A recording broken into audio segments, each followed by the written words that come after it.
Hey everybody, this is Benny. We are back on Icarus today with a brand new guide on deep ore mining and how to locate deep mining ore deposits. I'm going to get sick of saying that. We'll look at all the equipment needed, what you need to craft that equipment, and how to use it to find and mine limitless ore. I've also reached out to one of the devs once again to get a straight answer about where and when the higher tier ore veins spawn in open world. Now, if you're looking for info on extractors for mining exotics veins, this is not that video. There are links in the description to several videos I've done in the past about finding and extracting exotics veins, so go ahead and take a look at those if that's what you came here for. Now, before we get into the main topic for today, I have a few quick announcements, and I promise it's only going to take maybe 30 seconds, so hang with me here. After a long medical leave, I'm finally well enough to bring you more survival crafting game guides, tutorials, and reviews, which is something I haven't done in a long time, but I think should be a fun change of pace. I've added a few things to my format, including this shortcut key guide that will pop up at the beginning of my videos to help out new players and maybe even some of us veteran players who never realized some of these existed. And I've also added random pop-up tips and tricks just for fun. I'll do one or two of these per video just to keep it interesting. Okay, let's get to the subject of today's video.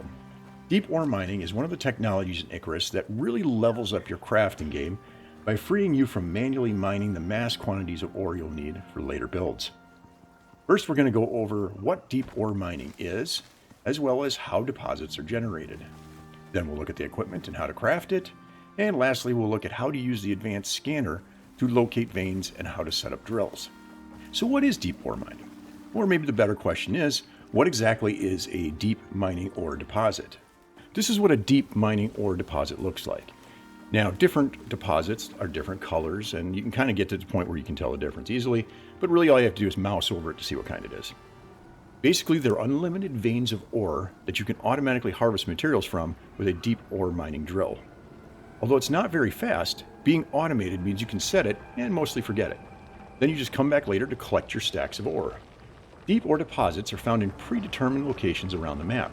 They can be found in caves, often 2 or 3 in a single cave, and scattered around the outside areas as well. They are not, as far as I'm aware, found underwater. And I looked.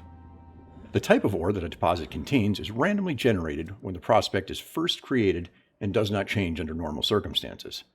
As far as I'm aware, there is no way, outside of possibly mods, to re-roll the deposits.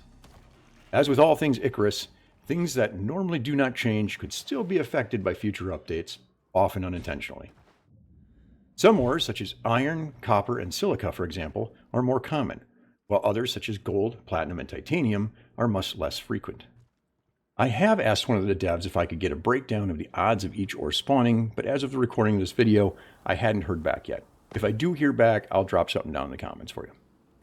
Now, this seems like a good time to dispel a lot of misinformation around locating the less common ores. I reached out to one of the design devs, Saber070, as I have in some previous videos, so that you won't have to take my word for it. Simply put, the odds of spawning higher tier deep ore deposits do not change based on the map location, biome, or any other factor. Some ore types are certainly more rare than others, but those odds don't change based on the deposit's location, such as in a cave versus outside, or in a starting biome versus a more advanced biome. Now let's quickly look over the equipment you're going to need to get started. At a bare minimum, you'll need the biofuel deep mining drill, and of course a way to produce biofuel. I really don't want to go off topic right now, so I'm not going to cover biofuel in this video. If you'd like to see that in a future video, let me know. Here's how you unlock the biofuel drill.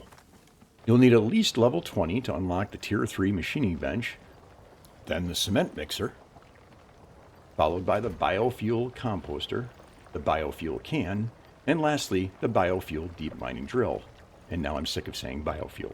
This drill will run a little over 2 hours on a full biofuel can, but only has 5 slots, so depending on what you're mining, you may very well fill up the drill before using up all the fuel. I'll have a breakdown of each ore and the drill time for you in a little bit here. The upgrade to the biofuel drill is the electric deep mining drill. You'll need electricity to run this one, either by connecting it to your main grid, which is what I prefer to do, or by installing a local power source for it. The electric drill is available at Tier 4 and can be unlocked as soon as you unlock the fabricator and then the electricity tool. You're also going to need that previously mentioned power source. Here are the options available, and down here a couple of batteries that you can use with those solar panels.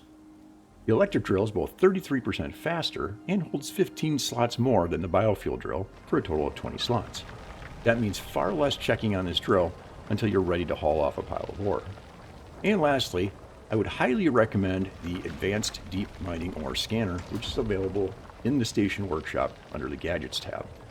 It'll cost you 500 Ren to unlock and 250 Ren to craft. The advanced scanner allows you to select the type of ore that you're looking for, and if there's a vein in range, it'll give you a percentage of that range as well as the direction. The range of the scanner is 300 meters. There is also a regular deep mining ore scanner that you can craft at tier 4, but as far as I'm concerned, it is a total waste of time and resources. It only picks up the nearest deposit, and you can't search for a specific type of ore. Obviously, it's better than stumbling around hoping to come across a vein, but because it always picks up the closest, it makes it difficult to run any kind of decent search pattern. Now let's take a look at the process for finding ore and setting up your drills. First, we'll look at using the advanced scanner to find a vein. This is really a pretty simple process. Just put the scanner on your toolbar, select it, and then use the left and right mouse buttons to select the type of ore you're looking for. It does take a second or two to update, so don't flip through them too fast if you're just scanning the area to see what's there. Once you find a vein that's in range, you'll see a percentage and an arrow. This number is a percentage of the total range of 300 meters. So 50% would be 150 meters away. Follow the arrow to the vein. Now, if you're looking for a specific ore type and the scanner shows there isn't one nearby, you'll have to move and scan again. Each map square is 500 meters. So if you stand in the center of a map square, you'll scan most of the square but be missing the corners. The solution to this is to scan about a third of the way into the square, and then again at 2/3. This will give you a really nice coverage. So now that you've found a vein, what do you do next?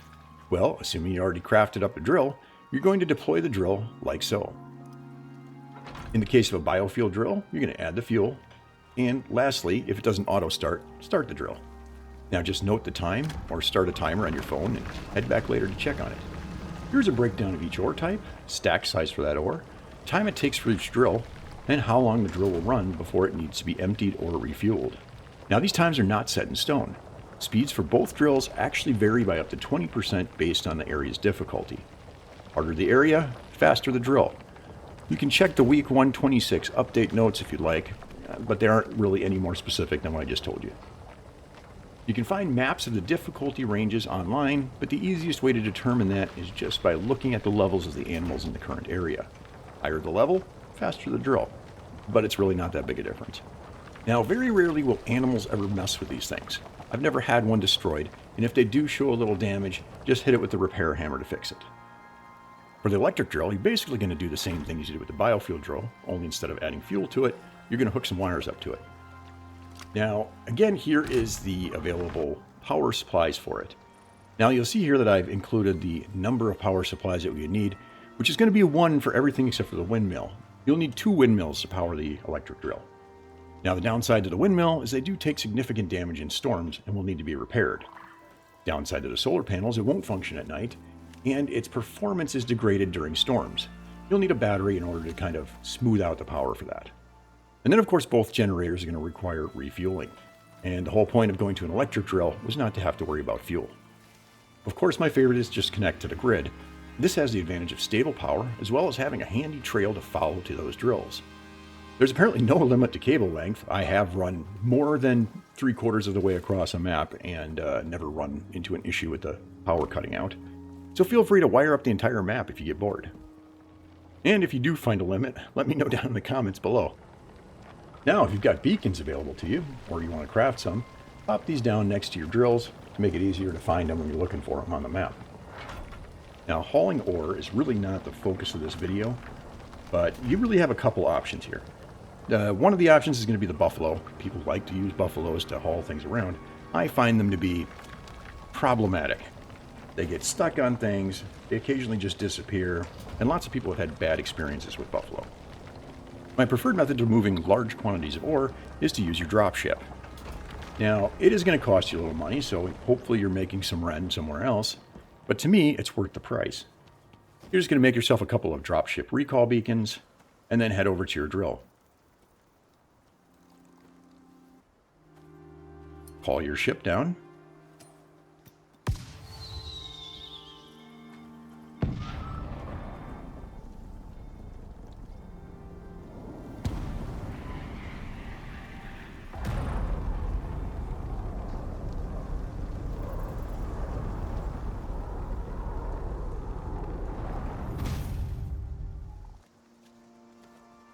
Pack it full of ore. Head back to base. And then recall your ship back to your base. There you go.